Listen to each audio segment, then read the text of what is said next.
ప్రార్థన. ఓం గురుర్బ్రహ్మ గురుర్విష్ణు గురుర్దేవో మహేశ్వర గురు సాక్షాత్ పరబ్రహ్మ తస్మై శ్రీ గురవే నమః. గురవే సర్వలోకానాం భిషజే భవరోగిణాం నిధయే సర్వ విద్యానాం శ్రీ దక్షిణామూర్తయే నమః. బృహద్వాసిష్ట సిద్ధాంతం పూర్ణబోధోపదేశిక వెంకటేశ్వర యోగీంద్రం సద్గురుభ్యో నమో నమః. ఆత్మానాత్మ అతీతమనిశం కేవలాత్మోపదేశిక వేముల రామయార్య యోగేంద్రం సద్గురుభ్యో నమో నమః. క్షరాక్షరమతీతం చ అచల పూర్ణోపదేశిక పూర్ణానంద పుల్లయాజ సద్గురుభ్యో నమో నమః. అస్మద్గురు సమారంభం కృష్ణ సాందీపమధ్యమాం ఓంకారపీఠ పర్యంతం వందే గురు పరంపరం. భద్రాద్రి శతకంలో చదువుదాం. ఆత్మయందున ఏకమాకాశముదయించే ఆకాశమందనిలంబు బుట్టే అనిలంబు వల్లను అగ్నిహోత్రుడు పుట్టే అగ్నిహోత్రము వల్ల నప్పు పుట్టే అప్పు వల్లను మహాయవని స్థలియు బుట్టే అవని ఎందోషధుల మరబుట్టే ఓషధులందునను నరనన్నము బుట్టె అన్నమందున నరులాది సకల జంతు జాలంబులాయని జగయుగంబులాయ ఈ రీతి పరమాత్మ మాయ వలన రమ్య గుణధామ భద్రాద్రి రామ పరశురామ నరసింహదాస సంరక్షితాక్వా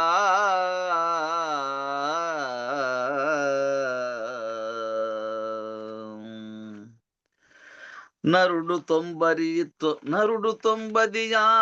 అంగుళాలెనిమిది జానల పొడవునా జానలెలుపు ఇట్లు 32 కోట్ల రోమంబులు వెలయ 72,000 నాళ్ళు ఎముకల 66 నమరి 92 కీళ్ళు 33 మూళ్ళ పేగు షేరుగుండె నర్ద షేరును రుధిరంబు మనుగు 4 షేర్లు మాంసముండు శోలపై చెంబు శ్లేషమర సోలెడుండు ఈ ప్రకారంబు దేహంబులెన్ని చూడా రమ్య గుణధామ భద్రాద్రి రామ పరశురామ నరసింహదాస సంరక్షితాహ్వా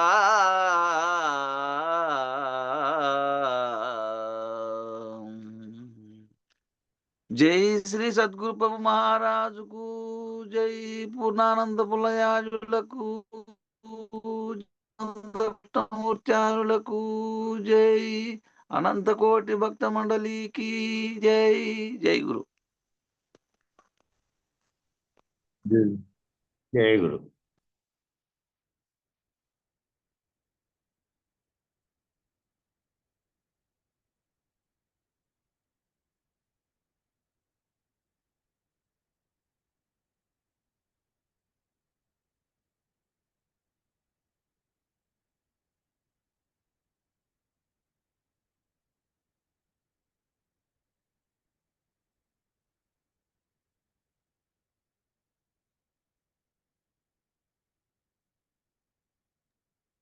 ఏమన్నా ఊరికే ఇచ్చివి ఒక్క నిమిషం చూస్తా అంటే ఎక్కడ నిలబెట్టాము నిన్న అని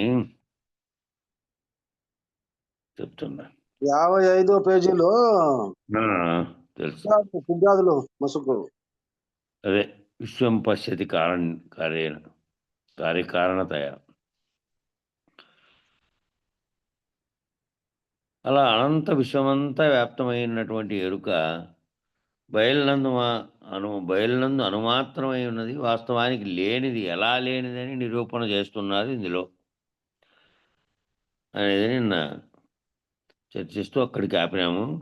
విశ్వం పశ్యతి కార్యకారణతయ, ఎరుకను లేనిదిగా నిరూపించే ప్రయత్నం చేస్తున్నారు.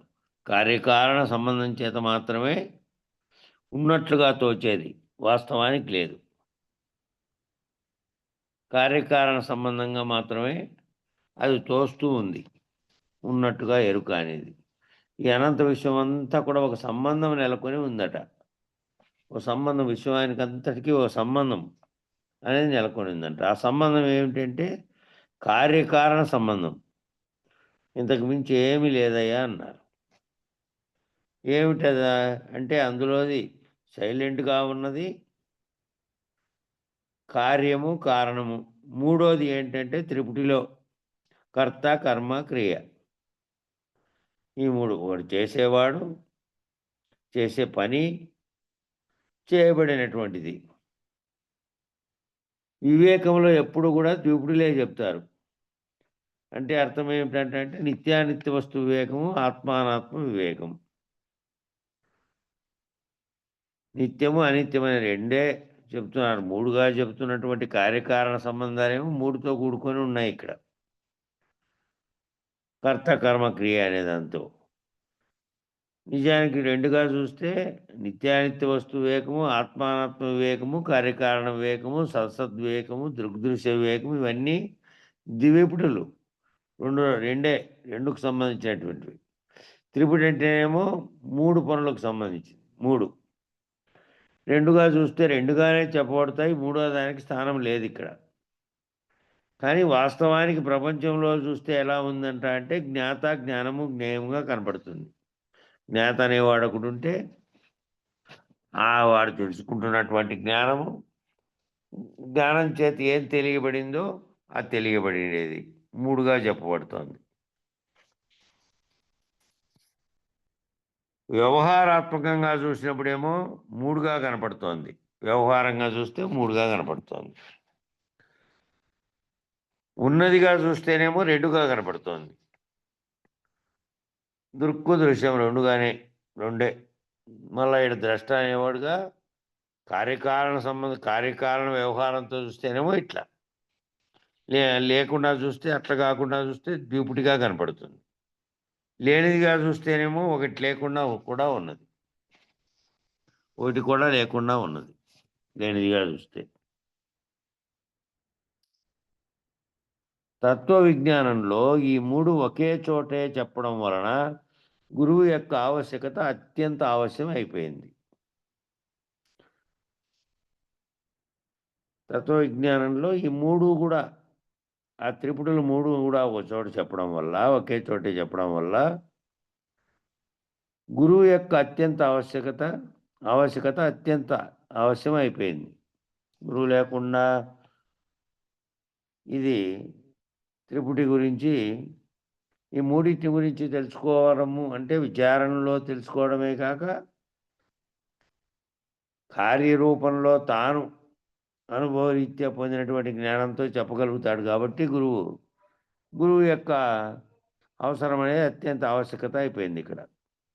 తత్వ విజ్ఞాన శాస్త్రాలు అన్నిట్లో కూడా ఈ విచారణ క్రమాన్ని మొదట వ్యవహార క్రమమైనటువంటి త్రిపుటి దృష్ట్యా, వ్యవహార క్రమంలోనేమో త్రిపుటి దృష్ట్యా విచారణ చేయాలి తత్వ విజ్ఞాన శాస్త్రం అన్నిట్లో కూడా. తదుపరేమో వివేక స్థానం నుండి చూసినప్పుడేమో వ్యవహార దృష్ట్యా కాకుండా వివేక స్థానంతో విజ్ఞాన పరంగా చూడాలంటే ద్విపుటి దృష్ట్యా చూడాలి. ఆ తదుపరి యథార్థ స్థితి అందేమో లేనిదిగా చూడాలి, లేమిగా, యథార్థ స్థితిలో లేమిగా చూడాలి. ఈ త్రిపుటి, ద్విపుటి రెండింటి యొక్క లేమి స్థితిని సూచిస్తూ మూడు స్థాయిలను ఒకే క్రమంలో కింద నుంచి పైదాకా చెప్పడమేమో భ్రమర కీటక న్యాయాన్ని అనుసరించి స్థిరపరిచే ప్రయత్నం చేశారు. భ్రమర కీటక న్యాయం, భ్రమరము ఆ కీటకం చుట్టూ తిరిగి తాను వశం చేసుకునే విధంగా ఏది చెప్పారో ఆ విధంగా స్థిరపరిచే ప్రయత్నం చేశారు. ముందు బోధ స్థిరపడితే తప్ప దానిని దర్శించగలిగే సమర్థత ఏర్పడదు. మరి దాని దర్శన పద్ధతిలో చూడాలి అంటే ఈ బోధ స్థిరపడితే అంటే తాను ఆరూఢత చెందితే బోధలో విచారణ క్రమంలో గురువుగారి దగ్గర చేరిన తర్వాత నిరంతరము తాను ఆ స్థితిలోకి చేరి బోధలో స్థిరపడితే తాను ఆరూఢుడైపోతే ఇక దాన్ని దర్శించగలిగేటువంటి సమర్థత ఏర్పడాలి అంటే నువ్వు ఆరూఢత చెంది ఉండాలి ఈ గురుబోధలో. కాబట్టి భ్రమరకీటక న్యాయమని, మార్జాల కిశోర న్యాయమని ఇంకా ఏమైనా తెలుసా మీకు? మార్జాల కిశోర న్యాయం ఇంతకుముందే మీకు చెప్పినాము, అనేక చోట్ల వచ్చింది. పిల్లి తన పిల్లల్ని సంరక్షించుకుంటూ అనేక చోట్లకి మారుస్తూ అవసరాన్ని బట్టి మళ్ళా వేరే వాటి దృష్టి పడకుండా అవి కొంచెం స్వతంత్రంగా వ్యవహరించే వరకు తాను మొత్తం వేటాడే విధానాన్ని కూడా నేర్పి, ఆహారం ఎట్లా సంపాదించుకోవాలో నేర్పి అవి స్వతంత్రంగా చేసే వరకు చేస్తుందంట. అది మార్జాల కిశోర న్యాయం.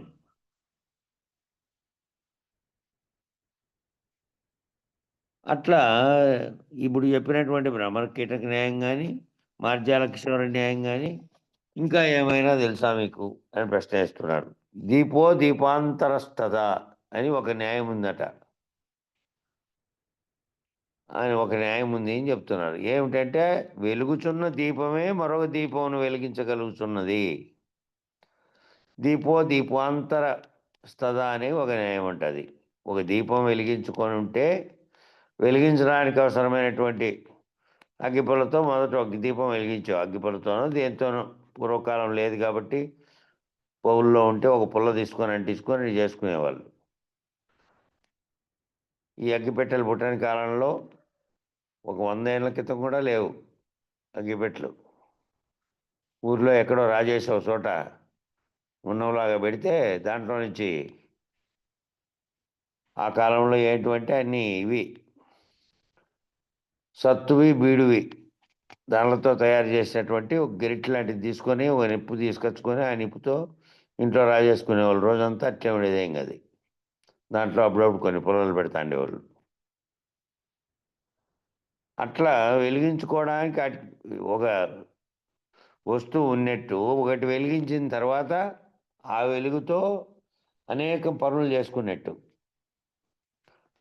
అట్లా దీపం ఒక దగ్గరని వెలిగిస్తే ఆ దీపంతో మిగతా అనేక దీపాలను వెలిగించడం అన్నట్టు.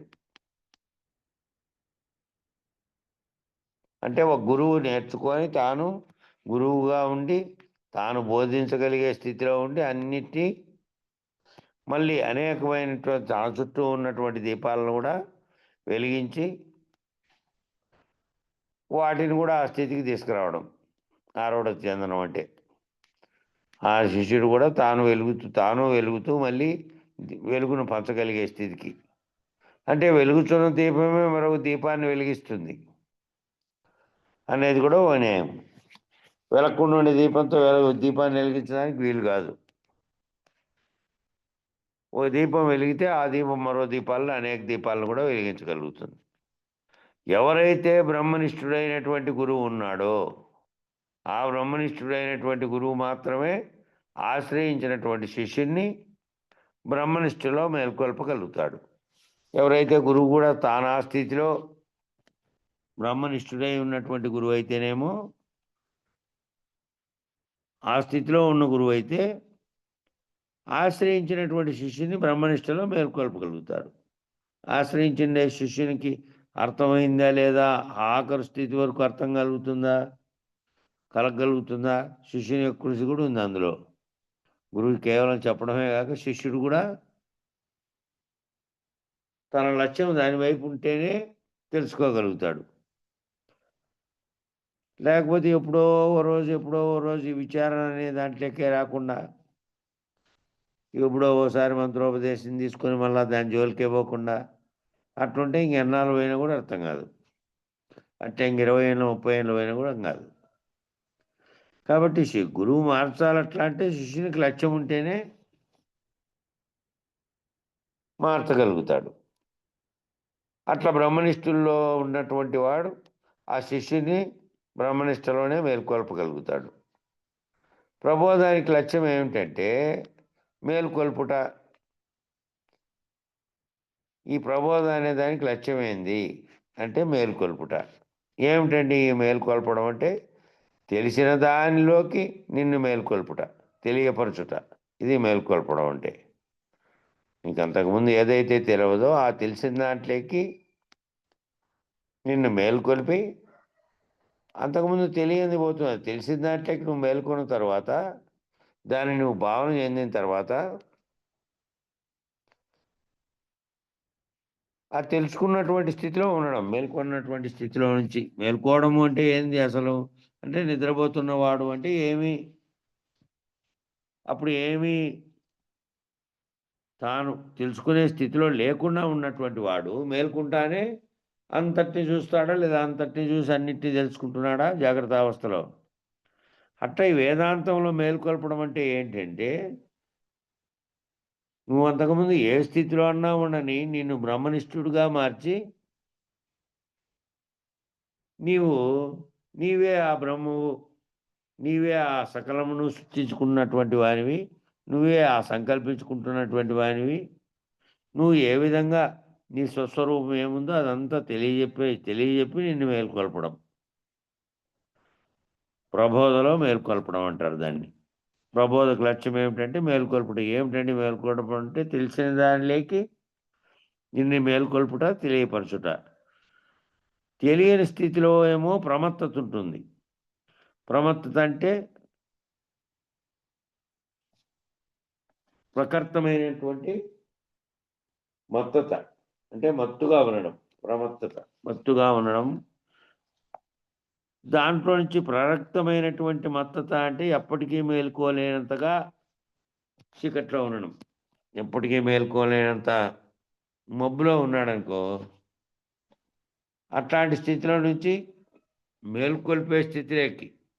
మేల్కొల్పడము ఎందుకోసం అంటే మళ్ళీ మేల్కొల్పి ఎప్పటికీ మేలుకోలేనంతగా ఉండడమట ప్రమత్తత.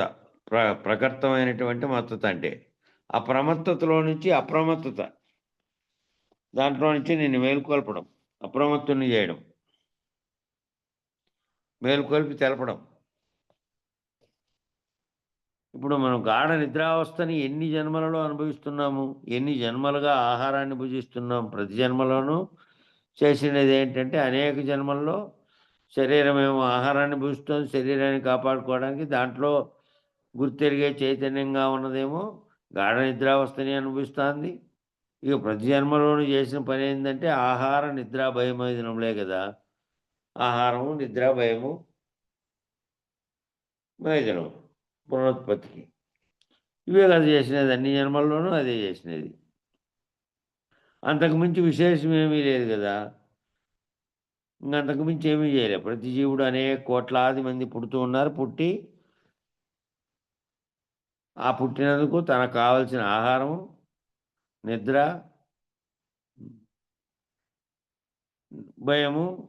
భయం అంటే ఏదో తాను జీవించగలగడానికి ఎన్ని రకాలైనటువంటి చిక్కులు ఉన్నాయో బాహ్య ప్రపంచంలో దానిలన్నిటి పట్ల భయమే ఉంది. ఇక మైదునం, ఇవే కదా అన్ని జన్మల్లోనూ చేస్తున్నది. ఇన్ని చేసినా కూడా ఇంతకు మించి ఏమీ లేకుండా, ఇంతకుముందు విశేషమే ఏమీ లేదు, అన్నీ చేస్తున్నాయి. మనము జీవులు కూడా అదే పని చేస్తున్నాయి. ఆహారం తింటున్నాయి, అవి కూడా ఇతరమైనటువంటి తమకంటే బలంగా ఉన్నటువంటి వాటి వల్ల భయపడుతున్నాయి, నిద్రపోతున్నాయి. ఆహారం తిని ఇంకా ఖాళీగా ఉంటే నిద్రపోవడమే. అది జంతువు కూడా అంతే, ఏ పని లేకపోతే జీవుడు కూడా అంతే. ఇక పునరుత్పత్తి చేయడం, కోరిక, శరీర భౌతికపరమైనటువంటి కోరిక కలిగినప్పుడు శరీరాలు సంగమించడం ద్వారా కలగడం. ఇక ఇదే విశేషమే, ఇదే జరుగుతుంది.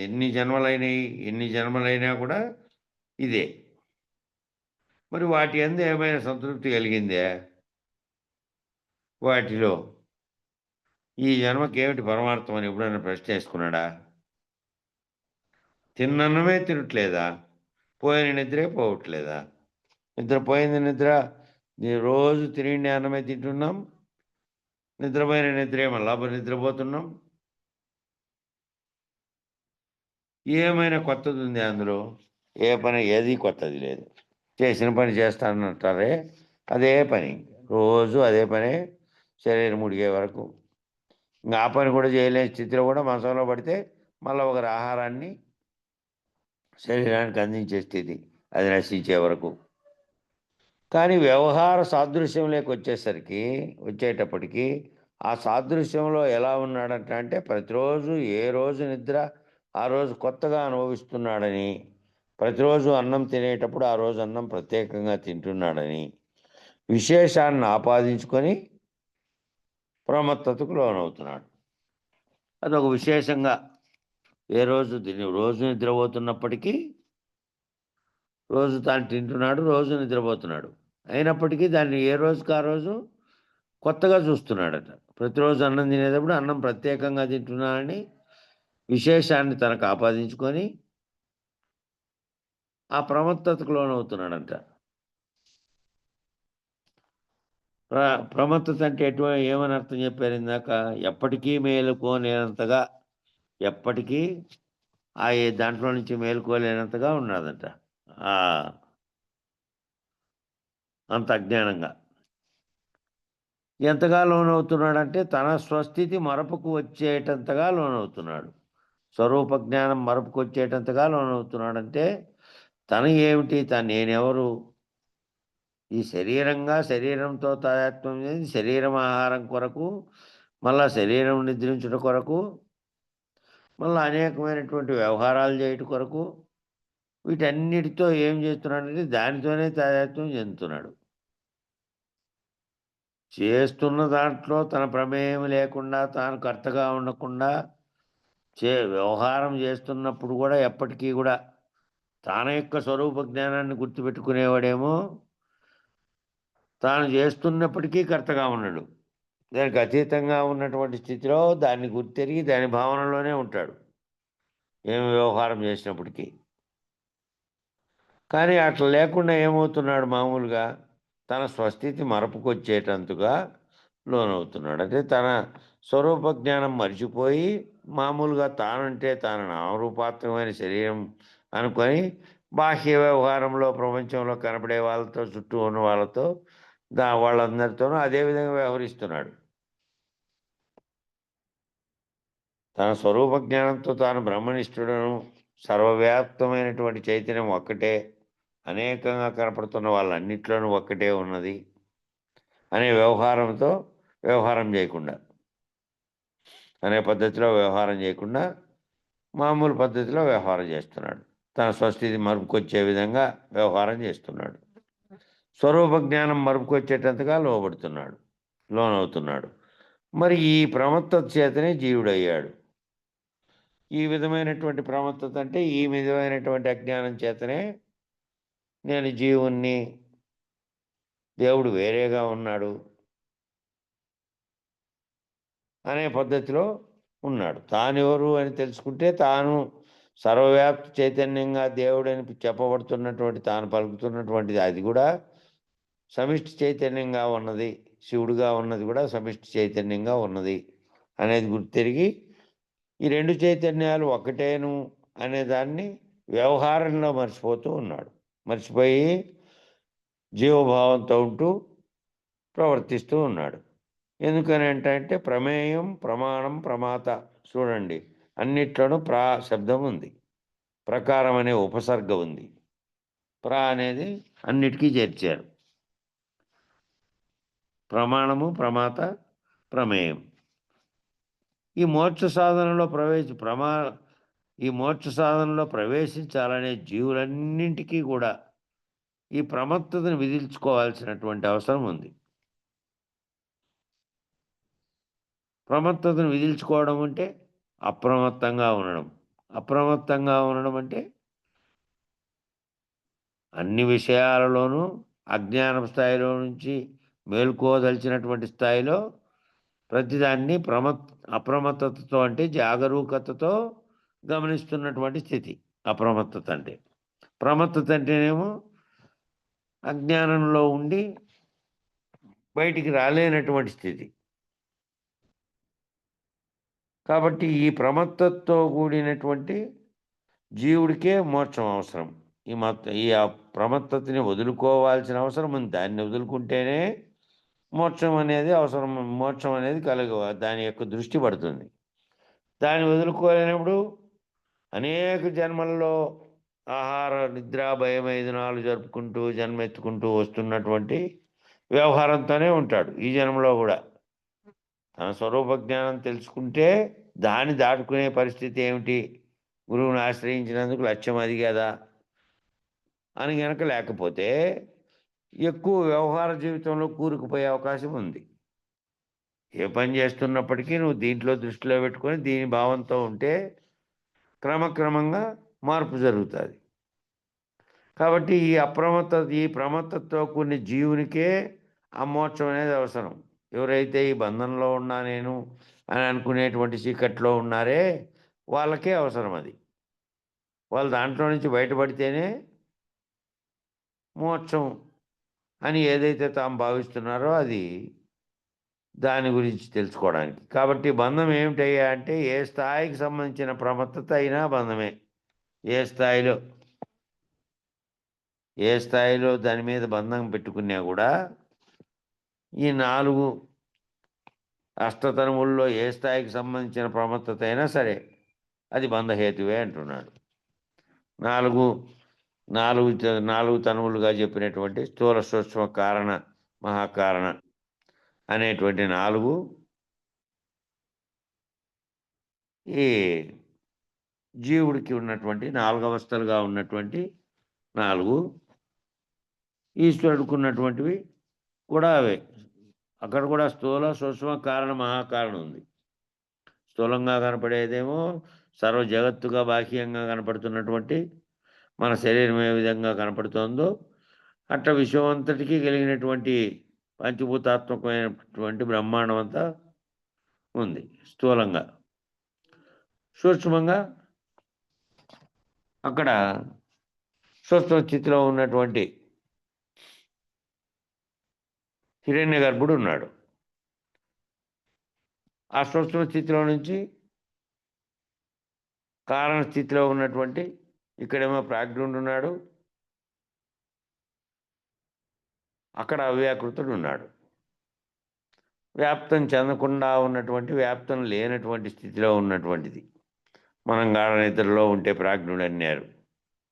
అక్కడ అవ్యాకృతుడు అన్నారు. ఆఖరిగా ఇక్కడ ప్రత్యేగాత్మ అన్నారు. ఈ 3 అవస్థలని గుర్తిరిగి తుర్య స్థితిలో ఉన్నటువంటి సాక్షి స్వరూపుడుగా అక్కడేమో పరమాత్మగాను మూల ప్రకృతిగాను చెప్పారు. కాబట్టి ఈ 8లోనూ ఏ స్థాయికి సంబంధించినటువంటి ప్రమత్తత అయినా అంటే ఈ 8 తనువులుగా భావించబడే దాంట్లో దేంట్లో అయినా సరే నువ్వు మేల్కోకుండా అజ్ఞాన స్థితిలో ఉంటే గనక ఈ 8 తనువుల్లో నుంచి కూడా ఈ 8 లేనివి ఏ విధంగానో విచారణ జరిపి వాటికి అతీతంగా వాటికి సత్యత్వ స్థితిలో ఉన్నటువంటి బ్రహ్మను నేను బ్రహ్మజ్ఞానము ఆత్మజ్ఞానంతో బ్రహ్మనిష్ఠుడు కావడము అంటే ఈ 8 దానులలో నుంచి ఏ రకమైనటువంటి ప్రమత్తత అనేటువంటి అజ్ఞానం లేకుండా తాను వాటిని విచారించి గురువు ద్వారా మళ్ళీ తనలో భావన చెందకుండా కేవలం తెలుసుకోవడం చదువుతా అంటే మేము చెప్తుంటే ఇంకోరు చెప్తుంటే అది వింటూ ఉంటే అని కాకుండా తనలో ఆ భావన చెందాలి అని చెప్పినది. అందుకే అప్రమత్తంగా తాను ఆ 8 స్థాయిలలో 8 తనువుల్లో ఏ స్థాయిలో కూడా అజ్ఞానం లేకుండా బయటపడగలగాలి. ఆ ఏ స్థాయిలో అజ్ఞానం ప్రమత్తత ఉన్నా కూడా అది కూడా బంధహేతువే. జాగ్రత్త అవస్థలో వ్యవహారం చేస్తుంటే ఆ వ్యవహారం చేస్తున్నది నేనని పలుకుతున్న దాని ప్రేరణతోనే చేస్తుంది. అది చేస్తుంది అంటే విచారణ చేసేటటువంటి వాడు తాను కర్త కాదు. తాను కలలో జరిగిన దాన్ని మేల్కుంటానే లేకుండా పోయింది. కలలో కూడా తాను చేసిన వ్యవహారానికంతటికి తాను కారణమయ్యే ఉన్నాడు. కర్తగా అక్కడ సూక్ష్మ స్థితిలో కూడా తాను కర్తగా తన కొలగన్నాడు కాబట్టి కళ అంతా తనదే. కాకపోతే కలలో కలిగినటువంటి వ్యవహారం అంతా జాగ్రత్తలో కలిగినట్టు కలగలే. అది కలలో కలిగింది. కలలోంచి మేల్కొంటే కళ నిజానికి లేనే లేకుండా అయింది. వ్యవహారంలో చేసేటప్పుడు వ్యవహారం చేస్తున్నాడు కాబట్టి, వ్యవహారం తాను కర్తగా చేస్తున్నాడు కాబట్టి, కర్తగా చేస్తున్నటువంటి వ్యవహారంలో కార్యం జరుగుతోంది కాబట్టి, కార్యం యొక్క ఫలితమే ఆ కర్మ ఫలితం. కార్యమే తాను కర్తగా ఉండి చేస్తాడు కాబట్టి. కాబట్టి కర్తగా లేకుండా సూక్ష్మంలో కూడా కర్తగా ఉన్నప్పటికీ, కళలో చేసినప్పటికీ కార్యరూపం ధరించలే అది. కార్యం జరిగినట్టుగా కలగనంతసేపు జరిగింది. మేల్కుంటానే జరిగిండేది లేదు. జరిగిండేది కేవలం ఊహాత్మకంగా మూలం లేకుండా తనకు తానే వచ్చిపోయింది కళ. కాబట్టి ఈ కళలో కూడా కర్తగా తాను వ్యవహరించినప్పటికీ సూక్ష్మ స్థితిలో కార్యం ఏది జరగలేదు కాబట్టి దాని ఫలితంగా వచ్చేది లేదు. ఈ విధంగా జాగ్రత్తలో చేసినప్పుడేమో చేస్తున్నాడు కాబట్టి తాను కర్తగా లేకుంటే ఇక్కడ కూడా వచ్చేది లేదు. కాబట్టి తాను రహితుడు కావడం అంటే తాను వ్యవహారం చేస్తూ కూడా వ్యవహరించేది సమిష్టిగా జరుగుతున్న కర్మలో భాగంగానే తాను వ్యవహరిస్తున్నాడన్నటువంటి స్థితిలో తాను బయటపడి ఉండాలి, దాంట్లో బంధంగా కాకుండా. కాబట్టి ఏ స్థాయికి సంబంధించినటువంటి పనిలో కూడా గాఢ నిద్ర కూడా తనకు ప్రమేయం లేకుండానే తనకు తానుగా అది వచ్చింది. మళ్ళీ మెలకువ వచ్చింది. ఆ మూడింటిని గమనించే ప్రత్యేగాత్మ కూడా 4వ స్థితిలో ఉన్నటువంటి స్థూల సూక్ష్మ కారణ స్థితిలో నుంచి మహాకారణ స్థితిలో ఉన్నటువంటి గుర్తెరిగే చైతన్యంతో ఉన్నటువంటి దానికి సాక్షిగా ఉన్నటువంటి స్థితిలో కూడా అది కారణమవుతోంది. మహాకారణంగా ఉన్నటువంటిది కూడా అక్కడ మహాకారణంగా బ్రహ్మం ఉంటే, ఇక్కడ జీవుడుగా నేనుంటే ఈ రెండు వేరుగా లేవు, ఒక్కటిగానే ఉన్నాయి. సర్వజీవుల యొక్క చైతన్యము పరమాత్మ చైతన్యంగా ఉన్నది రెండు అనే స్థితిలో తాను ఏ రకంగా ఏ స్థాయిలో కూడా ఈ 4 ఆ 4 8 చెప్పినటువంటి అష్టతనువుల్లో ఎక్కడా కూడా బంధానికి కారణమైనటువంటి చీకటి అనేటువంటి అజ్ఞానంతో ఉండకూడదు. ఏ ఏ అక్కడి నుంచి అప్రమత్తంగా కావడానికే నువ్వు ఈ విచారణ అంతా చేస్తున్నావు, గురువుని ఆశ్రయించావు. కాబట్టి దాంట్లో నుంచి బయటపడగలిగినటువంటి స్థితిలో నువ్వు అన్ని స్థాయిల్లోనూ అదే విధంగా ఉంటే, నేను బ్రహ్మనిష్ఠుడిని అంటే నా స్వరూపాన్ని గుర్తిరిగే ప్రవర్తిస్తే, అసలైన స్వరూపంగా ఉన్నటువంటి నీ నిజస్వరూపంగా ఉన్నటువంటి స్థితిలో నువ్వు వ్యవహరిస్తే ఇక అప్రమత్తంగా ఉన్నట్టే. ఆ 8 జీవులుగా ఉన్నటువంటి అష్టతనువుల్లోనూ ఏ దాంట్లోనూ కూడా అజ్ఞానంతో లేకుండా, బంధహేతువు కాకుండా విడివన్నట్టు అవుతుంది. లేదంటే అది కూడా ఏ రకంగా నువ్వు దాంట్లో బంధంలో దాన్ని భావన చెందే దాంట్లో దాన్ని నిరసన చేసేటువంటి స్థితిలోకి నువ్వు రాగలగకపోతే ఇంకా ఆ స్థాయిలో కూడా అది బంధమే.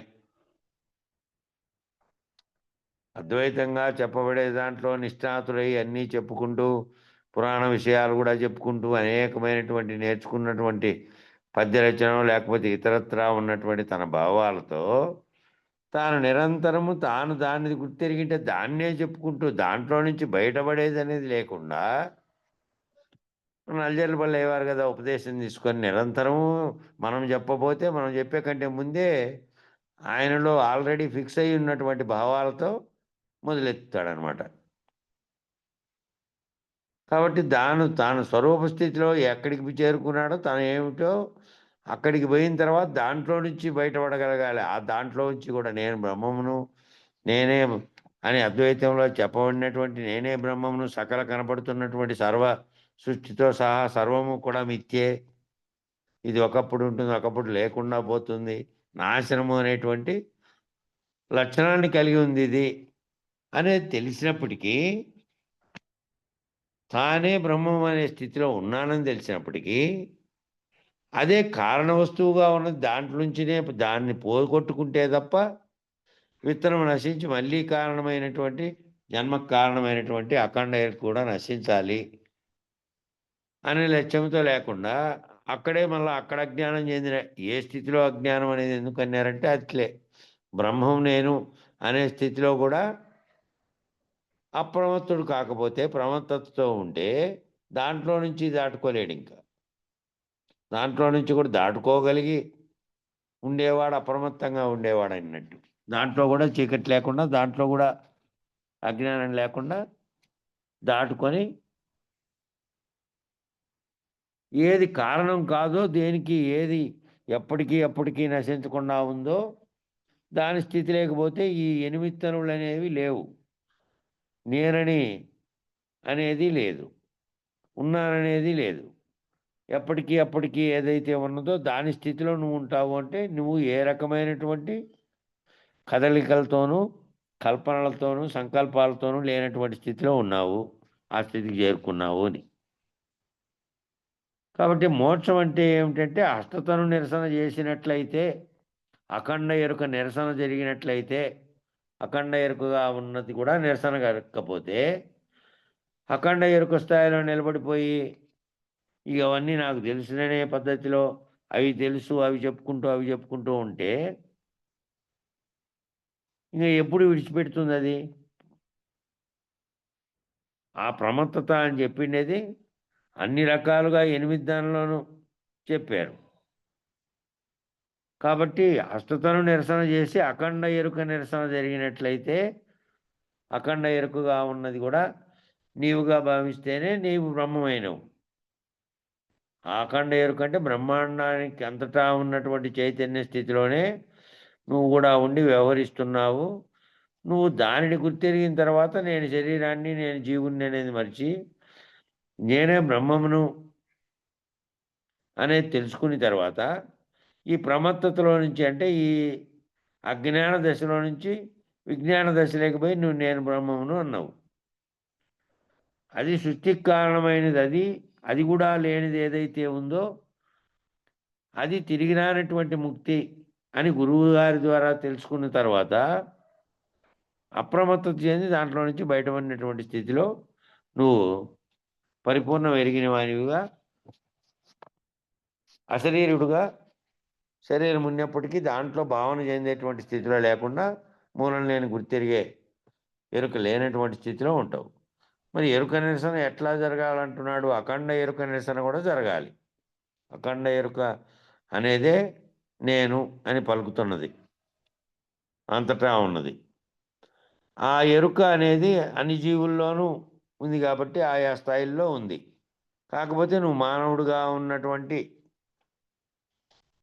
ప్రత్యేకంగా ఏమిటంటే బుద్ధి విశ్లేషణతో సర్వమును గుర్తించగలిగేటువంటి విచారణ స్థితిని, విచారణ చేయగలిగినటువంటి స్థితిని మానవులకు ఉంది కాబట్టి తనను తాను విచారించుకోగలడు, బ్రహ్మాండాన్ని విచారించగలడు, సర్వమును విచారించగలిగినటువంటి, గుర్తెరగలిగినటువంటి స్థితి ఉంది.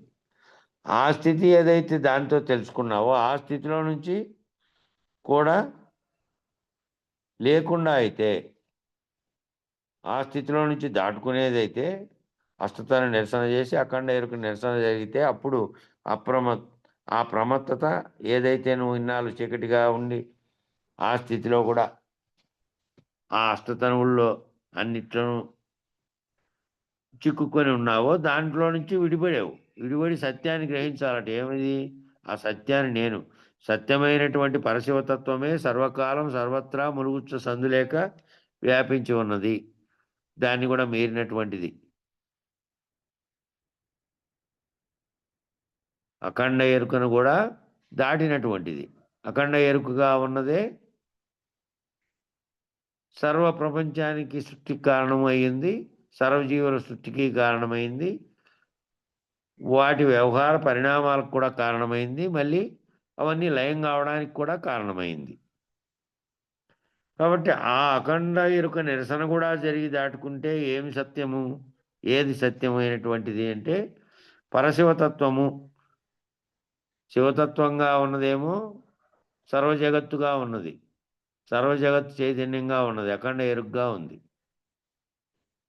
శివుడుగా ఉంది, పరమాత్మగా కూడా అదే అన్నిటిగా ఉన్నటువంటిది దాటుకుంటే ఆ ఏదైతే ఎప్పటికీ సత్యంగా ఉన్నదో, ఏ పరిణామ వికారం లేకుండా, ఏ సృష్టికి కారణం కాకుండా ఉన్నటువంటిది, ఎప్పటికీ సృష్టి ఉన్నప్పటికీ సృష్టి లేనప్పటికీ ఏదైతే ఉందో బయలుగా, దాంట్లో ప్రమత్తత కానీ అప్రమత్తత కానీ, ఉన్నాననేది లేదనేది కానీ, లేకపోతే ఏ ద్వంద్వము లేవు అందులో. అట్లా సర్వకాలం సర్వత్రా ఉన్నటువంటి సత్యమై ఉన్నటువంటి, అది ఎప్పటికీ పోయేదో మార్పు చెందేదో కాదు కాబట్టి ఎప్పటికీ సత్యం, ఎప్పటికీ సత్యంగా నిత్య సత్యంగా ఉంది అది. ఆ తత్వంలో నువ్వు వ్యవహరిస్తే, ఆ తత్వాన్ని కనుక తెలుసుకోగలిగితే, పరశుర తత్వమే సర్వకాలము సర్వత్రా ములుగుచ్చు సందులేక వ్యాపించి ఉన్నటువంటి స్థితిని గురువుగారి ద్వారా పొంది నువ్వు అట్లా ఉంటే, అశరీరుడుగా ఉంటే, అట్లా ఉండుట అనేది తెలిస్తే, అట్లా ఉండుట మాత్రమే కలిగినది, దానికి ఇంక ప్రమేయం లేదు, ఇంకా ప్రమేయం ఏమీ లేదు. ఇంకా ఆ స్థితిలోకి తెలియబడే వరకు నువ్వు ప్రమత్తతలో నుంచి అప్రమత్తత స్థాయికి దాటుకుంటావు, దాటుకునే స్థితిని చేశావు. ఈ తత్వ విచారణ అంతా దాంట్లోకి దాటుకోవడమే. దాంట్లోకి అంటే అది దాంట్లోకి అని కాదు, నీవు లేకుండా పోతే ఏమీ లేనటువంటి, ఏ రూపం కానటువంటి, ఎప్పుడూ బయలుగా ఉన్నటువంటి స్థితిలోకి పోవడం, దాన్ని భావన చెంది. కాబట్టి పరశిత్వ తత్వమే అంతటా ములుగుచ్చు సందులేక వ్యాపించి ఉన్నదే, ఎప్పటికీ సత్యంగా ఉంది. ఆ ఉండుట మాత్రమే కలిగింది, దానికి ప్రమేయం లేదు. ప్రమేయం అంటే ఏంటంటే ప్రమాణం కూడా లేదు. ఏదైనా ప్రమేయం ఉంది, దానికి కారణం ఉంది అని తెలిస్తే మళ్ళీ దానికి ప్రమాణం కూడా ఉండాలి. ఈ ప్రమాణంతో చెప్పగలుగుతున్నా, ఈ ప్రమాణంతో చూడగలుగుతున్నా, ఈ ప్రమాణంతో వివరించగలుగుతున్నా అనేటువంటి ప్రమాణము, ఏ లక్షణము లేదు దానికి. ప్రమేయమే లేనప్పుడు ప్రమాణం కూడా ఉండదు. అంటే అర్థం ఏమిటంటే, నీవు వ్యవహార సంకల్పం చేత ఏ సంకల్పం కలిగినప్పుడు ఆ సంకల్ప ప్రమేయంలో నువ్వు ప్రవేశిస్తున్నావు. ఇప్పుడు వ్యవహారం అనేటువంటి సంకల్పం ఎవరికి కలుగుతోంది? ఎవరికి వారికి కలుగుతోంది, జీవులకు. ఆ వ్యవహారం అనే సంకల్పం కలిగి, ఏ సంకల్పం అయితే నీలో కలిగిందో దాంట్లోకి నువ్వు ప్రవేశిస్తున్నావు ఆయా పనులు చేయడానికి. ఓ సంకల్పం కలగగానే ఆ సంకల్పం అనే ప్రమేయంలో ఈ ప్రమాత అనేవాడు కూడా ప్రవేశించి ఒక ప్రమాణపూర్వకమైనటువంటి వ్యవహారాన్ని చేశాడు. ప్రమాణపూర్వకమైన వ్యవహారము అంటే నువ్వు చేసినటువంటి పనికి ఏం పని చేశావో ఆ పని అంతకుముందు సంకల్పంగా ఉన్నటువంటిది నువ్వు దాంట్లోకి దిగి దాంట్లోకి ప్రవేశించి చేయడం వల్ల కార్యరూపం ధరించింది. ఆ పని, నేను ఈ పనిని చేశాను. ఇప్పుడు పోయి ఏదో ఒక వస్తువును తయారు చేయడమో, లేదంటే ఒక పనిని చేయడమో, నీ జీవితానికి సంబంధించిన పనో, వ్యవహారానికి భుక్తికి సంబంధించిన ఏ పనన్నా చేసుంటుని, లేదంటే ఇంట్లో సాధారణమైనటువంటి నీ శరీరానికి సంబంధించిన పనులు కొన్ని చేసుకున్నా సరే, అంతకుముందు సంకల్పంగా ఏదైతే నీ మెదడులో మెదిలిందో ఆ మెదిలిన దాన్నే నువ్వు చేస్తున్నావు. మెదిలిన దాన్ని చేయడం వల్ల ఆ పని కార్యరూపం ధరించింది, ఆ కార్యం. కాబట్టి దానికి ఒక ప్రమాణమైనటువంటి వ్యవహారాన్ని నువ్వు చేసావు. చేసి తనలో తాను స్థిరీకరించుకున్నాడు, ఆ పనిని నేను చేశాను అని. ఆవరణ సహితంగా స్థిరీకరించుకున్నాడు. ఆవరణంలో ఉన్నటువంటి నేను ఆ ఆవరణంలోనే ఒక పనిని సంకల్పంగా ఉండి ఆ సంకల్పాన్ని కార్యరూపం ధరింపజేసి దాంట్లో చేశాడు. చేసి ఆవరణ దోషంతో సహా, ఆవరణ దోషం అనే దాన్ని పోగొట్టుకున్నటువంటి వాడు అశరీరుడైన గురుమూర్తిగా ఉన్నటువంటి వారేమో వ్యవహారం చేస్తున్నప్పటికీ దానితో తాదాత్మ్యం చెందకుండా నేను చేస్తున్నాను ఈ వ్యవహారం, ఈ జగత్తులో, ఈ ఆవరణలో చేసి దీనివల్ల ఫలితాన్ని పొందుతున్నాను అనే భావనతో ఉన్నాడు. ఇంకా ఆ భావన లేనటువంటి స్థితిగా ఉంటాడు అంటే ఆవరణ దోష సహితంగా స్థిరీకరించుకోకుండా ఉంటాడు. మళ్ళీ స్థిరీకరించుకొని ఈ రకంగా స్థిరీకరించుకున్నటువంటి వాడు వ్యవహారం అనేటువంటి విక్షేపాన్ని పొందాడు. ఇట్లా స్థిరీకరించుకునేవాడు వ్యవహారం అనేటువంటి విక్షేపాన్ని పొందాడు. విక్షేపాన్ని పొందగానే ఆ వ్యవహార జాగ్రత్త జగత్ ఏదైతే ఉందో ఆ జగత్ సంబంధమైన మలాన్ని కూడా సంపాదించుకున్నాడు. జగత్ సంబంధమైనది మలంగా ఉన్నది ప్రపంచం అనేటువంటి మలినం. ఆ మలినం లేకి ఆ మలినంలో దిగాడు. కిందికి దిగొచ్చే కొద్దీ జాగ్రత్త అవస్థలో తాను ఏ ఏ అంశాలతో తాదాత్మ్యం చెందుతాడో ఆ తాదాత్మ్యమే విక్షేపం.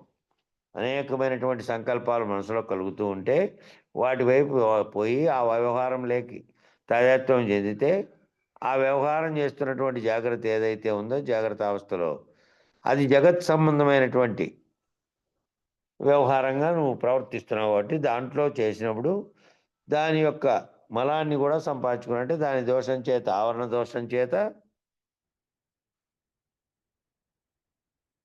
విక్షేపం చెందినటువంటి మలాన్ని సంపాదించుకున్నాడు. ఈ రకంగా ఆవరణ విక్షేప మలదోషాలనే త్రిపుటిని మూట కట్టుకున్నాడు. ఒక ఆవరణలో అంటే ఈ జగత్ అనే ఆవరణలో నీకుగా తీసుకుంటే నీ శరీరం అనే ఆవరణలో విక్షేపం చెందుతున్నటువంటిది ఏది అంటే ఆ గుర్తిరిగే ఎరుక ఏదైతే ఉందో అది సంకల్పించి అనేక సంకల్పాలతో విక్షేపం చెందుతోంది. అది ఆ విక్షేపం చెంది దానితో నేను వ్యవహరిస్తున్నాను, నేను ఇది చేస్తున్నాను, నేను అది చేస్తున్నాను, నేను ఏం చేస్తున్నానో దానితోనే తాదాత్మ్యం చెంది అది కార్యరూపం ధరించిన దానికి నువ్వు కారకుడుగా ఉండి దాంతో మిళితమైతే అప్పుడు నువ్వు ఈ 3 దోషాలతో త్రిపుటిని అనే దాన్ని మూట కట్టుకొని త్రిపుటికి అతీతంగా ఉన్నటువంటి స్థితిలో నువ్వు భావన చెంది ఉంటే ఈ చేస్తున్నటువంటి దానితో తాదాత్మ్యం చెందేవాడు ఉన్నాడు. ఏమి చేస్తున్నప్పటికీ తాను లేనటువంటి స్థితిలోనే ఉంటాడు. ఆ చేస్తున్నటువంటి దాని పట్ల విఘ్నత కలిగి ఉన్నాడు అని అంటే ఆ ప్రమత్తత తొలగించుకొని అప్రమత్తంగా ఉంటాడు. కాబట్టి నేను వ్యవహరించే స్థితిలో లేనటువంటి వాడిని అని అన్య కూడా వ్యవహారం అయితే చేస్తున్నప్పటికీ ఆ వ్యవహారం లేకి తాను తాదాత్మ్యం చెందడు. జాగ్రత్తలో ఉండి వ్యవహారం చేస్తున్నావు. జాగ్రత్త అవస్థలో ఏదో ఒకటి కార్యరూపం చేయడానికే నీ పని కోసమే చేస్తున్నావు. చేస్తున్నప్పుడు అది చేస్తున్నటువంటిది వాడు నీవుగా కాకుండా దాన్ని ఆవరణ అనేటువంటి దాంట్లో విక్షేపం చెంది దాని దోషాన్ని అడ్డుకోకుండా ఒకటి చేయాలి అంటే చేస్తున్నటువంటిది అంతా కూడా సర్వము ఏ సమిష్టి ఎరుక ద్వారా జరుగుతుందో అది రహితపరుచుకున్నటువంటి స్థితిలో నువ్వు ఎట్లున్నావో అట్లా ప్రవర్తిస్తే దాంట్లో తాదాత్మ్యం చెందకుండా త్రిపుటిలో లేకుండా త్రిపుటి రహితం చెందితే అప్పుడు దాంట్లో నుంచి బయటపడేటటువంటి అప్రమత్తత వస్తుంది. ఈ 3 రకాలైనటువంటి దోషాలలో నుంచి ఆ త్రిపుటిలో నుంచి ఆ త్రిపుటిని మూట కట్టుకోకుండా త్రిపుటిలో నుంచి బయటపడాలి అంటున్నాడు.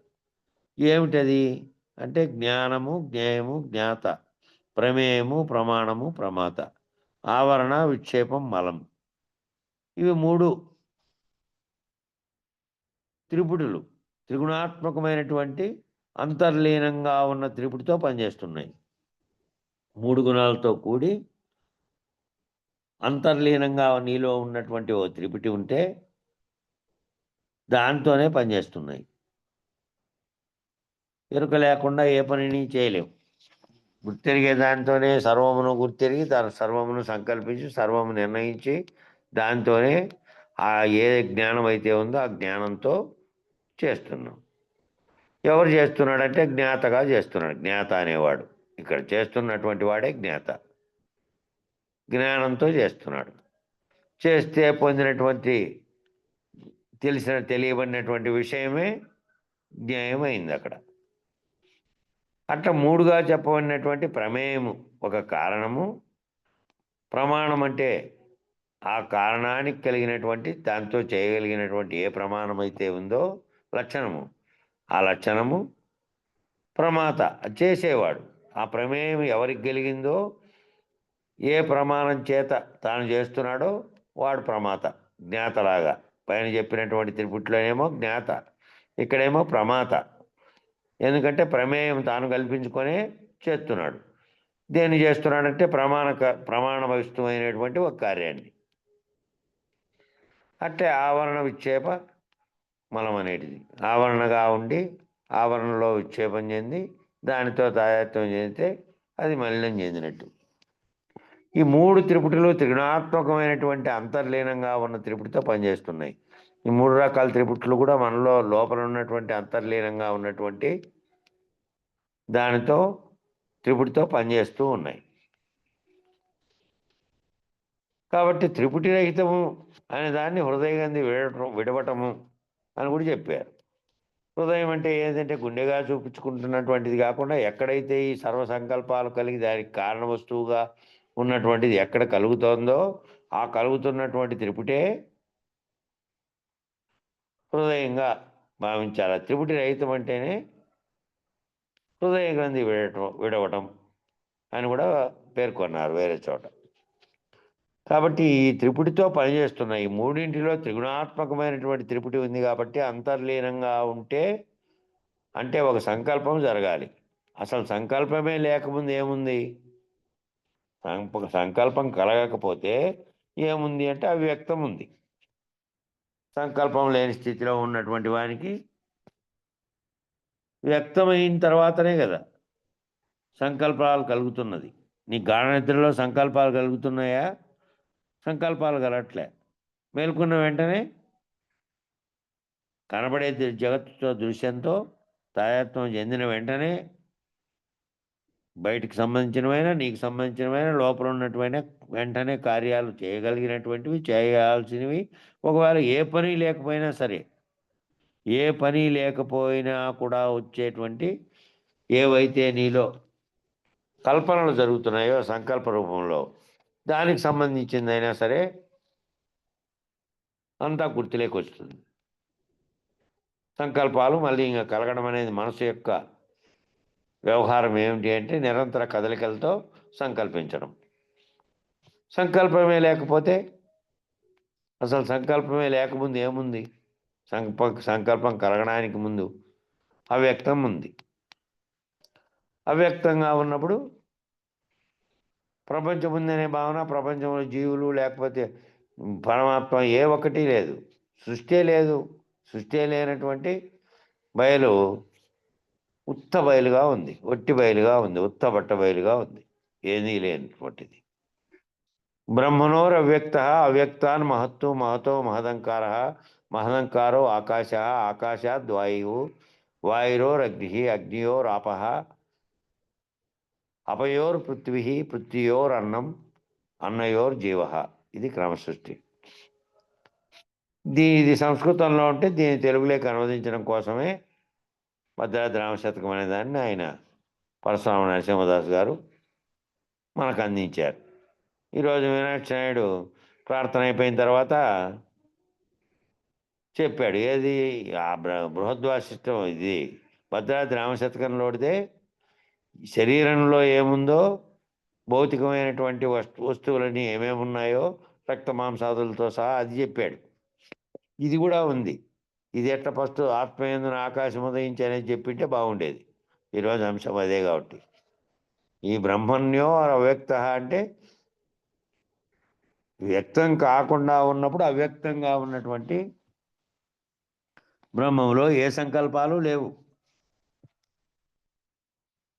అవ్యక్తం ఎప్పుడైతే వ్యక్తమైందో మహతో మహదంకార, ఆ మహత్ అనే దాంతో ఆ మాయతో కూడి మహదంకారం అనేది ఉత్పత్తి అయి మహదంకారంలో నుంచి ఆకాశం, ఆకాశంలో నుంచి వాయువు, వాయువులో నుంచి అగ్ని, అగ్నిలో నుంచి నీళ్లు, నీళ్ళలో నుంచి పృథ్వీ, పృథ్వీలో నుంచి అన్నము, అన్నంలోంచి జీవులు తయారయ్యారు అనేది శరీరాలు ఉత్పత్తి అయ్యే వరకు జరిగినటువంటి పరిణామ క్రియ గురించి చెప్పారు అక్కడ. ఇది క్రమ సృష్టి, క్రమంగా జరిగినటువంటి సృష్టి. కాబట్టి ఏమంటున్నారు ఇక్కడ శ్లోకం మొదట్లో అంటే విశ్వం పశ్యతి.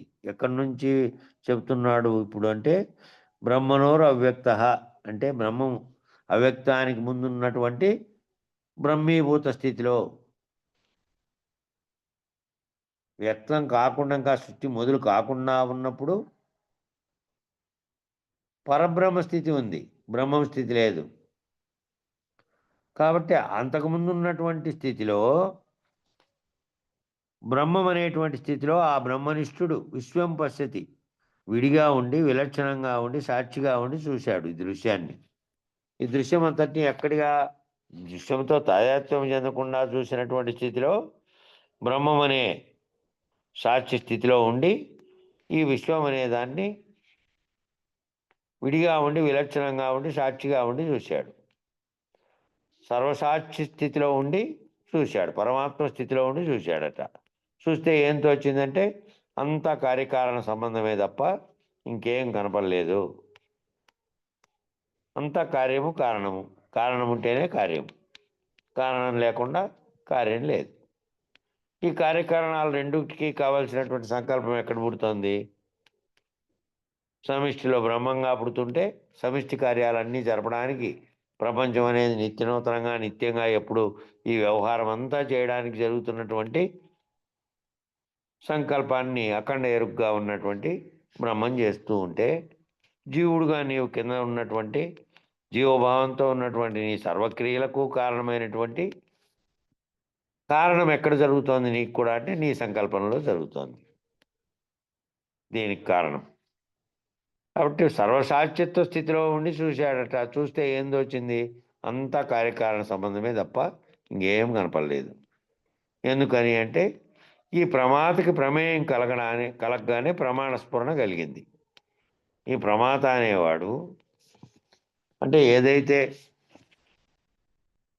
అజ్ఞానంగా ఉన్నటువంటి కప్పబడినటువంటి స్థితిలో, అజ్ఞానం చేత కప్పబడి జ్ఞానం తెలియకుండా ఉన్నటువంటి స్థితి.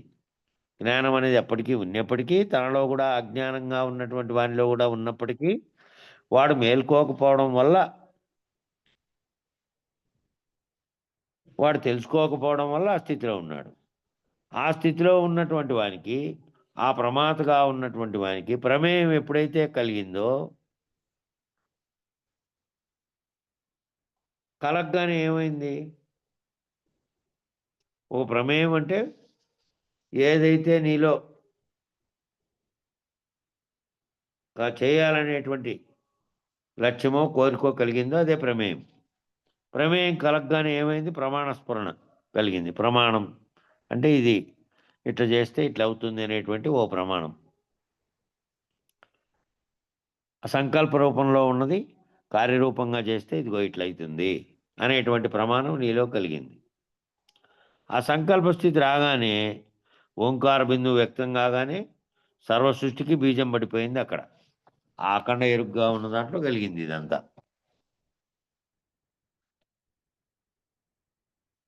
కలగ్గానే ఒక్కటొక్కటిగా తనలో కలిగినటువంటి సంకల్పాల చేతనే కలిగినాయి. ఆ స్ఫురణ ఒకటి కలిగింది. ఆ స్ఫురణతో సంకల్ప స్థితి రాగానే ఓంకార బిందువు వ్యక్తం కాగానే సర్వసృష్టికి బీజం పడింది. ఓంకారం అనేటువంటి నాదం ద్వారా, నాదం వ్యక్తం కాకముందు ఉన్నది అవ్యక్తం. అక్కడేముందయ్యా అంటే బిందువు లోపలికి నాదం కళ కుంచుకుపోయినాయి, లయించిపోయినాయి, అక్కడ లేనటువంటి స్థితిలో ఉన్నాయి. వ్యక్తం కాకుండా ఉన్నటువంటి స్థితిలో ఉన్నాయి, లోపల ఉన్నాయి ఉండేకేమో. బయటికి కార్యరూపం ధరించేటువంటి దాంట్లోకి రాలే. ప్రమేయం కలగగానే ప్రమాణం కలిగింది. అది కలగగానే ఏదైతే లక్ష్య వస్తువు ఏమైతే అనుకున్నాడో దాని సంకల్పం చేత అన్నిటికీ కూడా ఒక స్ఫురణ చేత సంకల్ప స్థితి రాగానే ఓంకార బిందువు వ్యక్తం కాగానే ఓంకారం అనేది బిందువు వ్యక్తమైంది. ఓ అనేది ఉంటే ప్రణవంగా ఉంది అవ్యక్తంగా, దానికి ఆ సున్నా అనే బిందువు కలిసి ఓం అనే శబ్దంగా తయారై సర్వసృష్టికి బీజం పడిపోయింది. ఓంకారం అనేటువంటి నాదం ద్వారానే నాదం వ్యక్తం కాకుండా ఉన్నది అవ్యక్తం. అక్కడేముందయ్యా అంటే బిందువు లోపలికి నాదం కళ కుంచుకుపోయిన స్థితిలో, లయించిపోయిన స్థితిలో ఉన్నాయి. అంటే సుప్త చేతనం అయిపోయినాయి. సుప్త చేతనం అంటే చైతన్యము అంతర్గతంగా ఉంది. నిద్రపోయినప్పుడు చైతన్యం ఏ విధంగా అంతర్గతంగా సాక్షిగా ఉండి మేలుకుంటానే సర్వ జగత్తు కనపడుతోందో పొద్దున్నే, ఆ స్థితిలో అక్కడ కూడా ఉంది.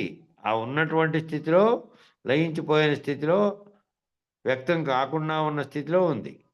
చైతన్యం లేని స్థితిలో ఉంది. అది చైతన్యం కలగగానే సర్వము గుర్తెరిగి సర్వము కారణ రూపంలో ఉన్నది కార్యరూపంలోకి ధరించి ఈ సర్వ వ్యవహార జగత్తంతా వచ్చింది. నీలో కూడా అలాగే అదేమో సమిష్టికి చెప్తున్నాడు. ఆ సమిష్టికి చెప్పినదే నీలో కూడా జరుగుతోంది.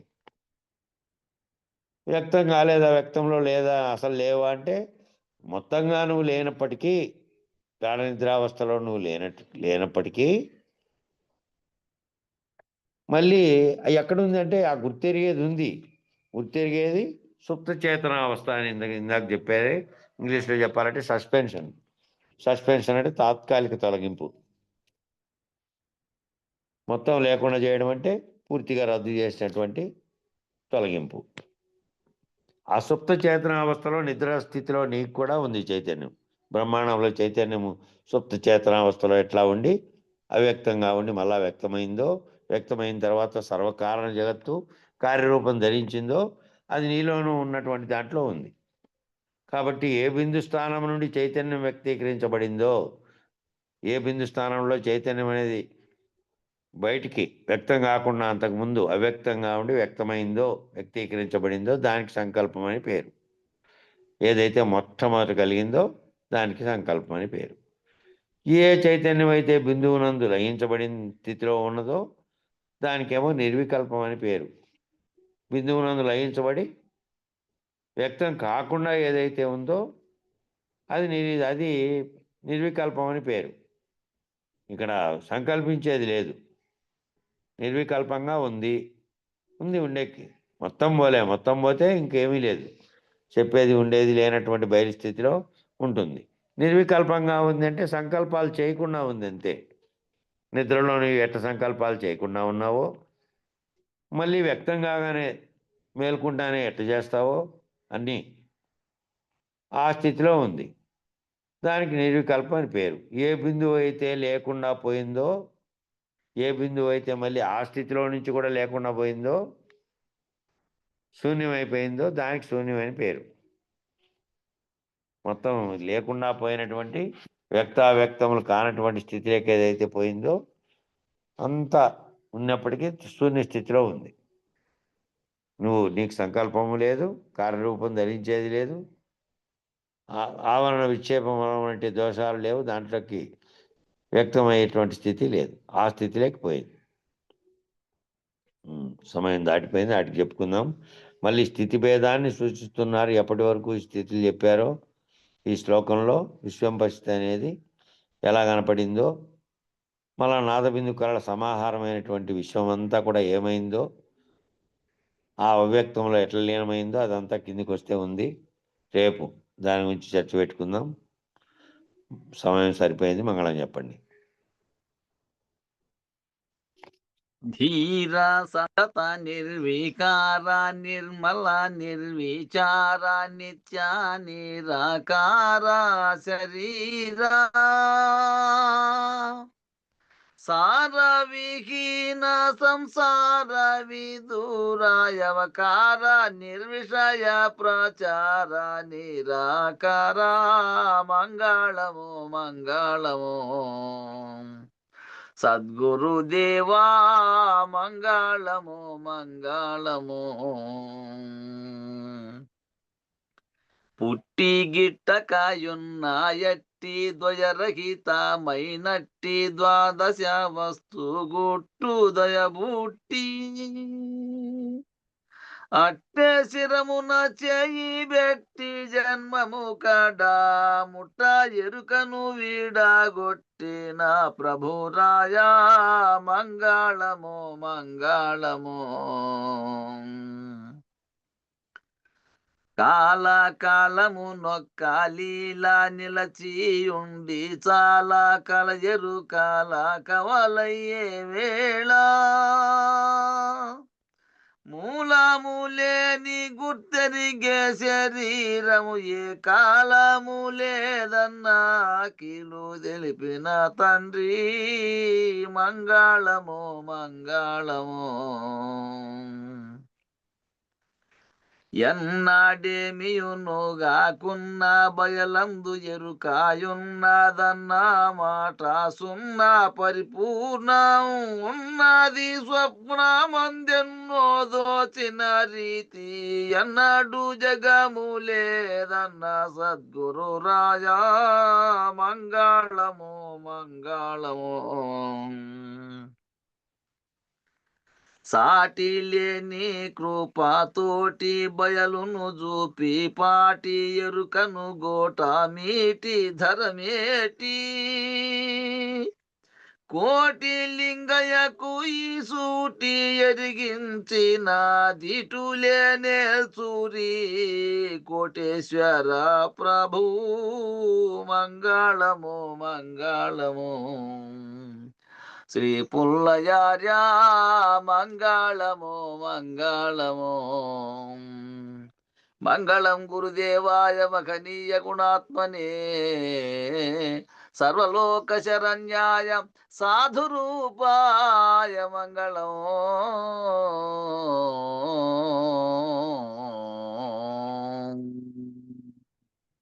జై శ్రీ సద్గురు ప్రభు మహారాజుకు జై. పూర్ణానంద పుల్లయాజులకు జై. విష్ణుఆనంద కృష్ణమూర్త్యాజులకు జై.